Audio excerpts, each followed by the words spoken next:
All right, guys, welcome back. Today we're going to do Magik issue number 3 from Marvel Comics, cover by J Scott Campbell. Cool cover. I'm a little bit conflicted by this. I mean, this cover suggests that Magik has a angelic side or something like that. You know, white clothes and flowers and all in the background, and then we have her and her demonic self. I mean, why do you think that writers, if you are have demonic powers or something, something like that, then you must also have a half of the good side in you, right? Where does this come from? I mean, Magik has always has a demonic side. It doesn't mean she has angelic powers or something like that. This is just, I mean, I know it's just a cover, but it represents something. So I'm not sure if this is something that is going to happen in the future. I don't care because from what I've heard, the series is already canceled. Yeah, why am I laughing? Because it's not a good book. It's not a good book. I mean, this canceled for a reason. If this is a good book, people will just buy it more. But somehow, like I said, and maybe in my previous videos, did I say that? It doesn't matter. But somehow, comics book getting created by Marvel, it's getting canceled, and it's going to be renewed, canceled. I've read Batman comics, Superman comics, Fantastic Four comics that goes way over 100 or even 200 issues. They cannot do it anymore because their writers are shit. Oh, man. Okay, without further ado, let's dive in. So if you want to know the premise, so it seems that in issue number 1 and 2 that we reviewed, Magik defeated 2 demon generals. Now, wait a minute. I like issue number 1. I think that was a good premise. Issue 2 fall completely flat. In issue 2, there was some kind of a magic rock girl that looks like an anime character. And you telling me she was a demon general? No. No. If I'm looking at demon general, I would like ultra mega powerful demonic creatures, not like a teenage girl with a guitar that's, has sonic powers. Oh, man. So, actually, Alan Arthur Hesley, German Peralta, and other people work on this. And, yeah, she is trapped here for 3 weeks in this particular realm. She's been kidnapped by this guy called LIMINAL. I mean, how did she survive without food and water? Don't ask questions, Mariners. Don't ask questions. So he's basically playing with her. He's playing a game. And then he snaps his fingers, and there is this is Limbo's version of Kitty Pryde. It seems that Magik killed her or something like that. And this is some clone magical construct of her, right? And this guys keep yabbering and yabbering and jabbering. And he says, I'm doing you a favor, trapping you here, nothing to worry about anymore other than yourself from the outside world. You're welcome.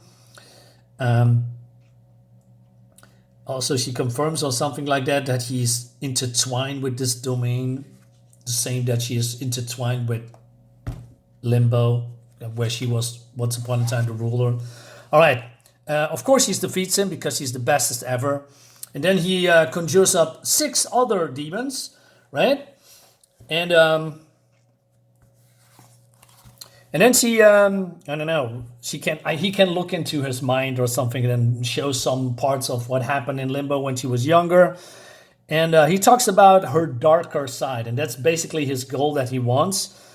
And he says, I do feel powerless. On Earth, my magic would have destroyed hollow shades. Here, I can only manage to push them back. Yet, we all have limitations. That is very casual to say, right? But then she is bragging. Oh, you only put 6 villains in my path. Haha, are you a loser? I'm way too strong for that.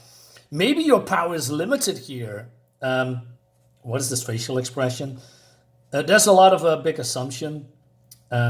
She says, I know your threats. That's why I find you so intriguing. Oh no, we're going that route again. Jesus. All right.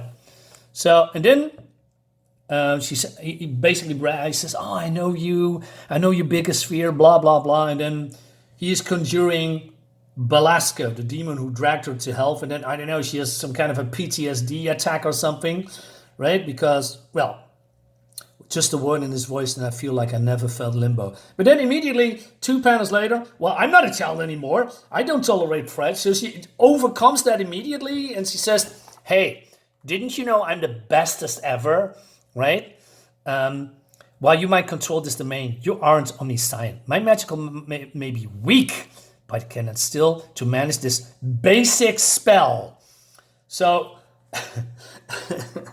this is so cringe, right? So it seems that, I don't know, he felt this or something like that. You fell for my trap. There is nowhere to hide.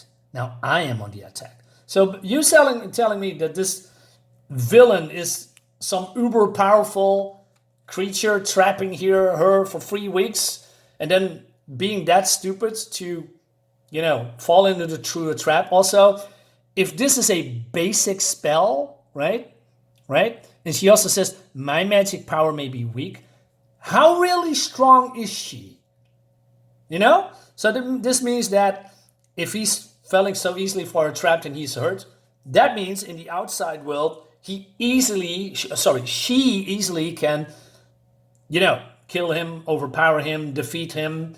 But in this universe, this magic realm, she cannot, but still is powerful enough to do this. We really need to talk about power levels, man. It seems that these writers just make up stuff as they go and just, hey, let's see what sticks. Basically, the writer says, well, we have Magik here, and she's the bestest ever. And she's really, really, really strong. Not now, not here, but in the outside world, she's really, really, really strong. She's the strongest ever. You need to respect her, guys. No. And she says, rawr. I mean, that's exactly what a girl does, right? Attacking like, rawr. And he says, you continue to impress me. And then he says, I adore games, but you can't stop humoring me. I'm tired of this chase. Dude, you were the instigator to make... You were playing this game, right? And he says, there's a misunderstanding, he says. So he wants to explain, but then Illyana doesn't listen. He says, I exact vengeance for every single mutant you murdered, and that was just the beginning. Oh, man, isn't she talking like a villain, right? But he says, well, yeah, they're dead, but they are not really dead. They are resting dolls in my domain, and they are happy. And she continuously attack him, right? Let's play a game. Again, what is with the games here? I will kill you before you kill me. And then, I don't know, hurts him. He's suddenly laughing. He says, why I want to kill you? You are a gift to me. Okay, then she's, oh no, what's happening? Basically, I don't know, he's sees something from the past when Belasco tried to, sacrifice Illyana to the elder gods. And of course, although she is here in shock, right? She's been maybe stunned for a second. She immediately overcomes that and says, yeah, let's just move that away. And I want you to release me. He says, I brought down demonic regimes before. You will be no different. She's so cocky. And she says, calm down. This is a misunderstanding. And she says, okay, your choice is made. And then she wants to chop off his head. I mean, what will happen? And this happens right away. But what will happen if you actually kill him? Do you then go back to your own dimension? Or are you trapped here, you dumbass? And he releases a part of his power because, I don't know, she hurt him. And then, oh no, look what you did. I never want you to see me like this, right? Sometimes I lose myself and then emotions get the better of me. But I'm not trying to let that happen around you, Illyana. Dude, what is this with the lovesick puppy? I'm a reasonable man. He says, but I cannot let you go if you want to continue toward the destruction of my prison seals. Because he's trapped here, right? So, and then he just walks past her and talks about, oh, I've slumbered here for centuries, right? But then I know, I just awakened here, and I've been watching you. First I was annoyed, but the more I saw, the more I realized how similar we are. Wait, why are you annoyed about a girl that you have never, ever, ever, ever seen, heard, known? Why would you be angry at her? It doesn't make any sense, you know? What I'm trying to, and then he's falling on his knees and says, I am enraptured by you.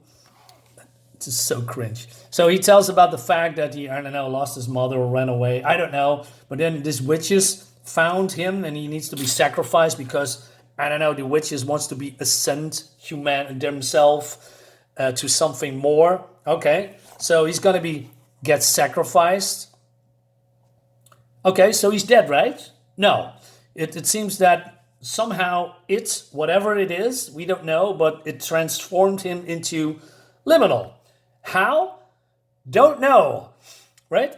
But then Ilyana says something, oh yeah, I understand you.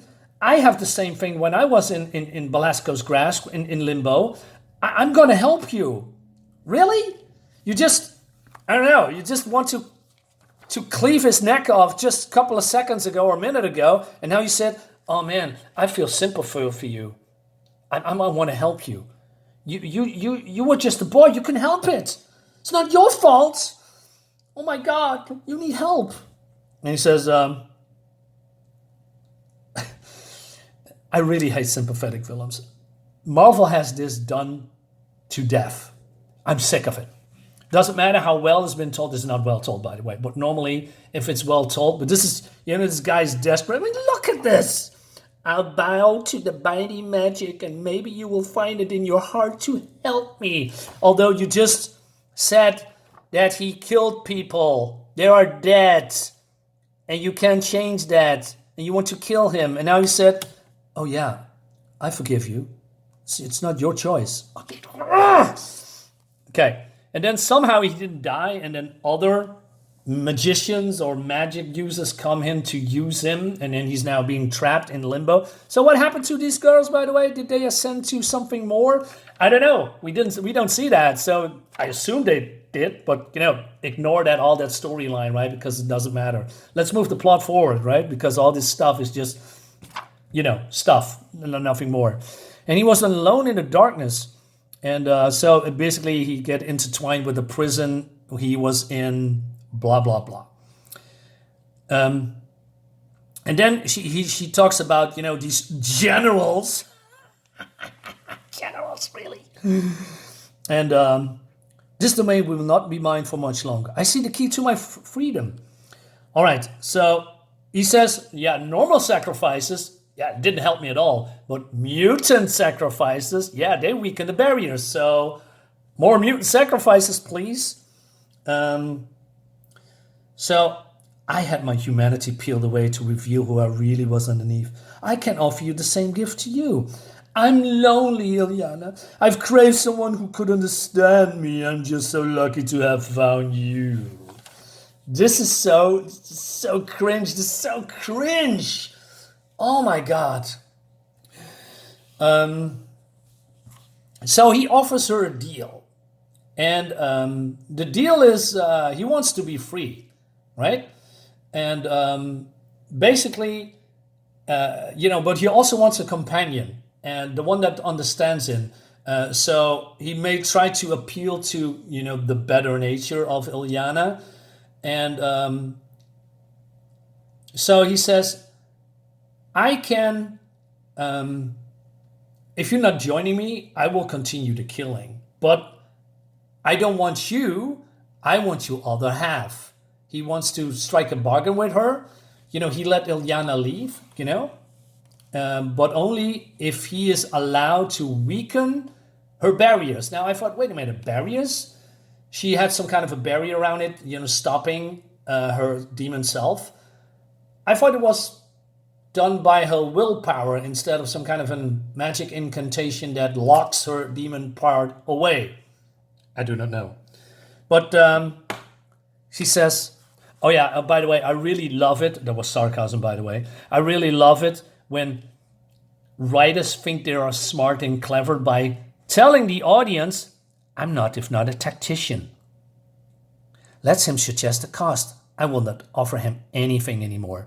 If you need to tell your audience that you are smart and clever, then you probably are not smart and clever.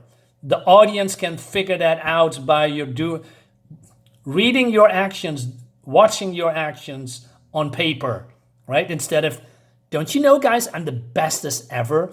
This clown will never, lecture me or convince me. No, I'm way more clever. I'm a tactician. I know stuff. This is so condescending towards the reader. Anyway, so he says, I can rip down your mental defenses against the dark child influence. So what basically he's doing, he says, you go back, go back to. I mean, this is the only way to get out of here is he is agreeing with his proposal, right?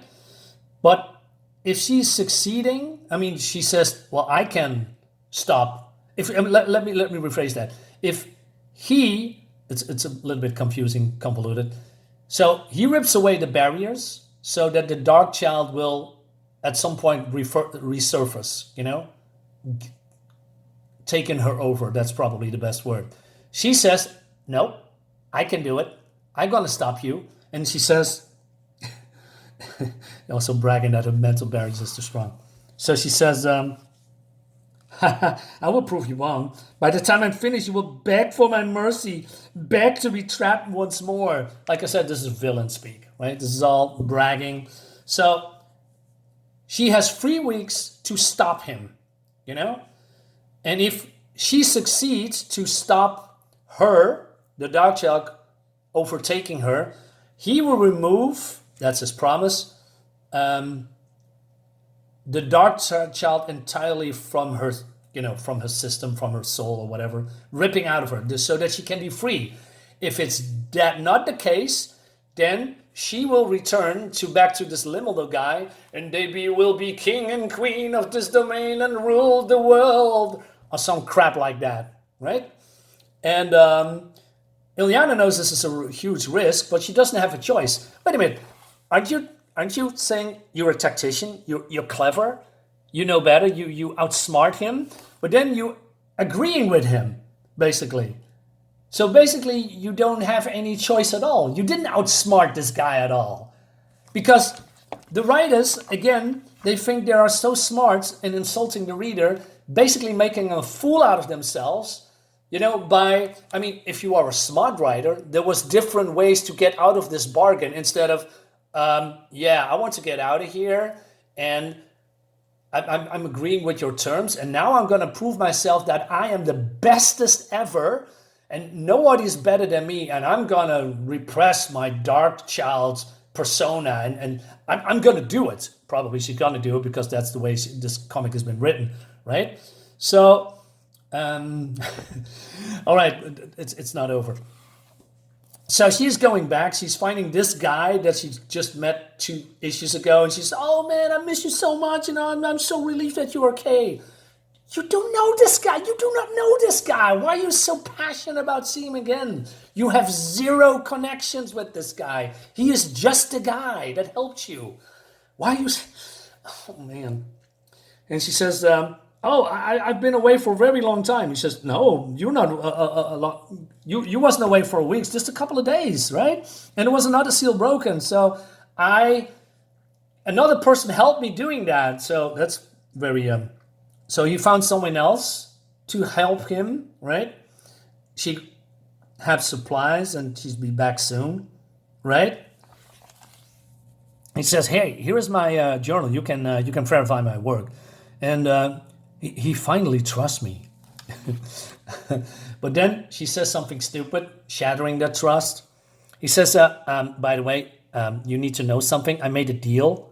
I was forced to make a deal. So she explains what the deal was, and he says, excuse me? I can't believe you making decisions without talking to me first. She also put some kind of a magic tracker on him, right? And she says, well, that's not cool. Why would you do that? He's right. And he says, first the tracker, now the deal. Why would you do that? We could have found a different way. Yes, indeed, you could have found another way. But no, she has to do that. Otherwise, she would not escape that place where she came from, right? He says, but I had to do it. What if I was here a week or a month? Liminal will be free. I'm such an idiot. My grandma told me not to trust you. I purposely ignored it. Ilyana, why would Liminal let you out? Did you think about that? No, she didn't, because she's an idiot. The writer is an idiot. The writer told you as a reader that you are idiots. He says, I couldn't stay trapped here. I refuse to be trapped any longer. But now you're trapped in this deal. Yes, exactly that. You stupid cow. But then the other one comes in, and who's the guest star? Oh no, it's Demi Moonstar. Right? She's one of her best friends. And the last person I want to run into. All right, and that leads us to the next issue. This issue is crap. Not only that, the letter page is so cringe. So this guy, Ian Jackson, I don't want to shame him, but he has a 9-year-old girl, right? And he talks about, by the way, can't you make not Ilyana be, I don't know, hypersexualized, because I have a 9-year-old girl that wants to read your comic. And then talks about Vida Ayala, one of the worst writers ever, doesn't move the needle at all. She's shit. Anyway, she says, I love to see this addressed in the story somewhere, especially because I like my 9-year-old daughter who loves Ilyana, blah, blah, blah, to be able to be inspired by Ilyana, not without feeling like she is in a way she should dress herself to be powerful. Wait a minute. Are you telling yourself that a 9-year-old young little girl thinks, oh man, Ilyana likes to dress up sexy, therefore, oh no, shocker, I should dress up like a very sexy 9-year-old girl. What kind of crap is that? I mean, when I was 9 years old or 10 years old, I watched a lot of, I'm going a little bit overboard with this, but I'm watching a lot of spectacle movies, like Roman movies, like Ben-Hur and all that stuff, and Samson and Jason and the Argonauts, those kind of movies with a lot of, big buff guys and beautiful women that run around half naked. I never, ever, ever thought to myself, you know what makes me good? I'm going to run outside with just bare naked loincloth and run around like I'm fucking idiot. Maybe you should not put those thoughts in your 9-year-old. Maybe the problem is not your 9-year-old, Ian. Maybe the problem is you. Why would you think that your own 9-year-old would say, "Oh yeah, I'm gonna dress up like this"? That's crazy. That is so crazy to me. These people, man, just check yourself. Anyway, more crap. Anyway, I have two more issues. We're gonna do that. I'm not gonna buy the rest of them. I'm gonna stop buying these books. I'm done. I'm so done with this crap, with this crappy way of writing. It's embarrassing. Guys, let me know in the comments what you think about it. I'll see you next time. Bye-bye.